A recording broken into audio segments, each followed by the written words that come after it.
Okay, right. We're back again. We had to move our spot because once again the internet connection was very bad inside. Hopefully things will be better. Right now we are on the street, right in between the campus and Sanam Luang. And let's go back to Ang Ang. Last we left off, we were discussing your life. You are elite. Your life is wonderful. Your future is great. So what future or whose future are you fighting for? I think it's not just about for those out there who might be in a more privileged kind of society. It's not just about fighting for our future, because obviously we don't have that much to lose. But it's about waking up, and looking around you. It's not about caring just about yourself, but others. It's about knowing that your choices in the future, because of course many of my friends have parents that are very wealthy, that own large corporations, that influence the Thailand's economy, Thailand's GDP. And if we open our eyes and start to give a crap about these things, it's not just our future, but it's the future of everyone else, of the working class, of the lower income classes. And it's very important to know that no matter how privileged you are, how elite you are, you have the power to change that. And we have to burst out this bubble of privilege, of not giving a crap, of thinking that, this doesn't affect us, because although it may not affect you directly, it affects the lives of so many more people. It affects lives of 1,000, 10,000 of other Thais who are in the working class or low income class. And just you coming out to speak about it, or voting in the next 10 years when you're 18 can impact so much, have much more impact than you think.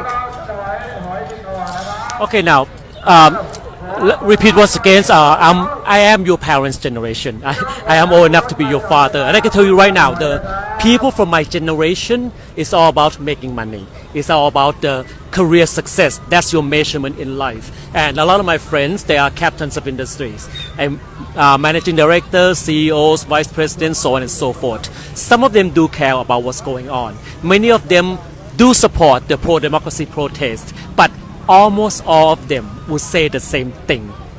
They don't want to step out. They don't want to step up because they have so much at stake.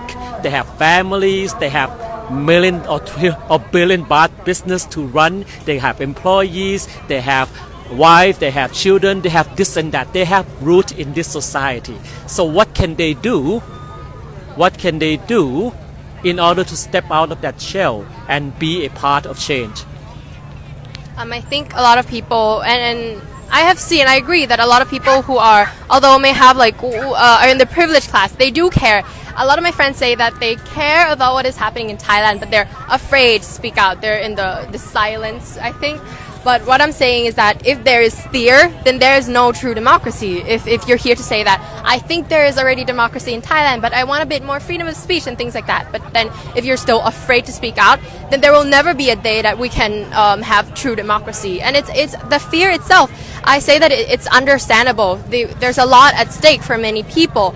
But in the end, I wanted to think at it as it's not just about you, it's about other people, and it's very important that you have to, again, give a shit about what's happening around in Thailand. If you care about it but you're afraid, then there's no point. You have to speak up about it. Use the privilege you have, the power you have, the wealth you have to do something about this. Because if everyone is afraid, if everyone in the privileged class is afraid, then nothing can happen. I think I have seen an interview in Thai and says คนที่มีต้นทุนมันสำคัญมากที่จะให้คนที่มีต้นทุนทางสังคมออกมาพูดเรื่องนี้เพราะว่าเขาเป็นกลุ่มที่จะสามารถสร้างความเปลี่ยนแปลงได้ meaning that it's very important to have people with privilege, people with power to speak up about it, because they are the ones who can actually create change, influence, have the largest influence. But if everyone is thinking what I have at stake, then it's never going to work. But on the contrary, everyone there's a risk for anything. If they are willing to take that risk, then I think change would be able to happen.